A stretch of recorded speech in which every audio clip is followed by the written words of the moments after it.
Nottingham Forest are set to be fined, even though it was proven that corruption happened against Everton. Welcome to your latest Forest news.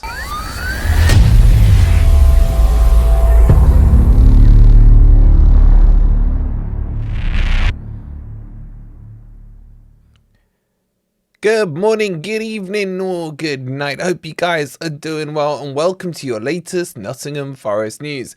Coming up in today's video, we're going to talk you through the whole VAR thing. I promise you guys, this is going to be the last video we do this week. There's still the points to come out. That could be out this afternoon.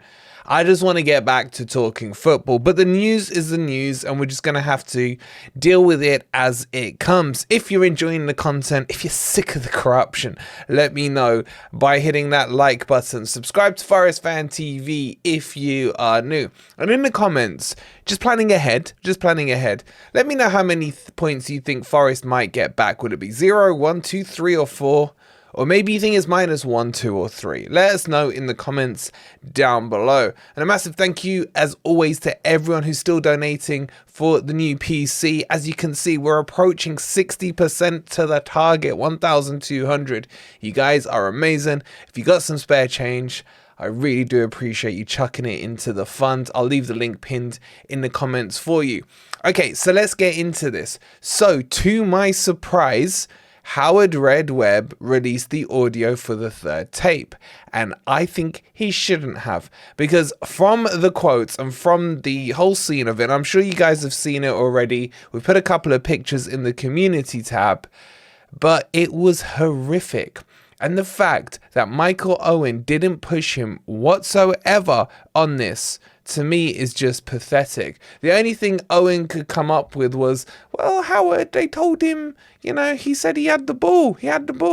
And Howard just dismissed that and they moved on. But Stuart Twatwell, what he said, it's just beyond belief. The ref has said to him on VAR that he thinks he got the ball. Instead of saying back to the ref that he didn't get the ball, he says both players tussling for the ball. There's a degree of normal contact as they both play the ball in the same space. What does that even mean? They've got so many angles to look at this. And he's still gonna, I am sorry, it's beyond proof for me right now that Twatwell had an agenda against Forest. And what was his assistant VAR guy doing as well, just nodding his head along with him? There's a few quotes in there. Let's just run you through them, and we'll do this quick because I'm sick of talking about it. Howard Webb on the Hudson-Odoi challenge. He said, however, he accepts Young's tackle on Hudson-Odoi should have led to Outwell directing Taylor to review the on-field decision. The referee waves away the penalty appeal, and then Webb said he did hear Anthony Taylor in the footage say that he believed the ball had been played by Ashley Young, and we know this is not the case. We know Callum Hudson-Odoi is the only one who touches the ball. The VAR looks at it and asks himself the question, was the non-award clearly and obviously wrong? And came to the conclusion it wasn't. You hear him describing two players tussling for the ball, which I've just shown you guys. He doesn't see a clear action by Young that he considers to be worthy of an intervention. One that reaches the threshold of being very clear. We would have preferred an intervention for the referee to the screen to make a judgment in the situation, and probably would have come out with a different outcome if that would have happened. So basically, he can't bring himself to say we were wrong. And I think that in itself is pathetic. He should just, at the very least, hands up and say he's wrong. And that's literally kind of the conversation he was having with Michael Owen. We would have preferred all these pre-scripted terminologies that basically tell you that they've agreed it between them, him and Owen. There's no way Owen's going to push him on this. I don't know why Owen's doing it. I don't know why there isn't some kind of independent journalist who actually might ask them some questions. Or get me in there, Howard. I dare you. And I just think the thing that frustrates me the most about this is then they just move on and there's going to be no repercussions to Twatwell. Is he going to get fined? Is he going to be disciplined? Nothing. It was just a mistake. Hands up. And the whole thing that just spins the narrative here for me is that Forest are going to be hit with some kind of penalty. Now, from what we're hearing, and this we can clear up, there isn't going to be a penalty point sanction. It's most likely going to be a hefty fine, and it's going to have to be one of the heftiest fines ever put down, because God forbid Forest actually pointed out a fact on who Stuart Atwell supports. And we have seen that already. Gary O'Neill has had a sanction on him for Wolves. He's going to have to miss one match. It could turn into more than that. He got fined, I think, £8,000 as well. We know Nuno's up for sanctions. We know Nico Williams is up as well. And so is Clattenburg. It just blows your mind. It blows your mind. It really does. The other thing that Howard Webb went on to talk about was that they're going to start to change the rules to try to make it a better experience for the match day going fans. And what they're going to do is that the referee is going to address the crowd after he's been referred to the monitor and explain why he's going to overturn a decision or not. And when I thought about this in the beginning, I thought, okay, at least they're starting to progress to involve the crowd, because how frustrating is it when you're at the match and the goal goes in and you're like, do I jump? Do I wait? Do I freeze? What do I do? And I don't think this changes the dial that much, because you know when he's gone to the monitor anyway that he's going to overturn the decision 99 times out of 100. And him explaining why he's turned it over isn't really going to impact how you're feeling, nor is it going to speed up the process. In fact, it's probably going to delay it more, because he's going to have to go NFL style with the mic and talk about it.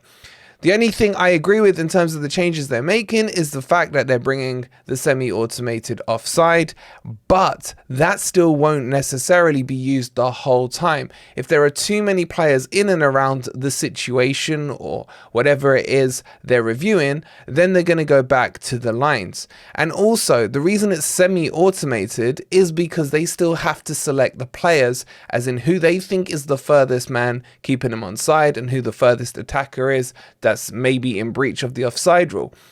So corruption can still happen. So anyway, that's all I want to say on that topic. We've just milked it to the nth degree in terms of just because we have to move on. I hate to say it, Forest aren't going to win this fight. They're going to be the ones who have been told today that they were in the right, because we should have definitely had one penalty, in my opinion 3. But we're going to fine you because you were right. It's beyond belief. But the big news that's coming up is obviously the points coming back. And we are expecting it sometime from today, I think latest by Thursday. And again, the talk still and the rumour is that it's 2 points coming back to Forest. I personally feel, just my gut feeling, that it's going to be 1. But we're just going to have to wait and see on that one. And then we can get back to the important stuff, which is the football. And that's what we need to focus on, because Sheffield are coming up. And I've got to put my best foot forward as well, because I'm taking on Jimmy Thursday night live on here. You're not going to want to miss that one. It's going to be war.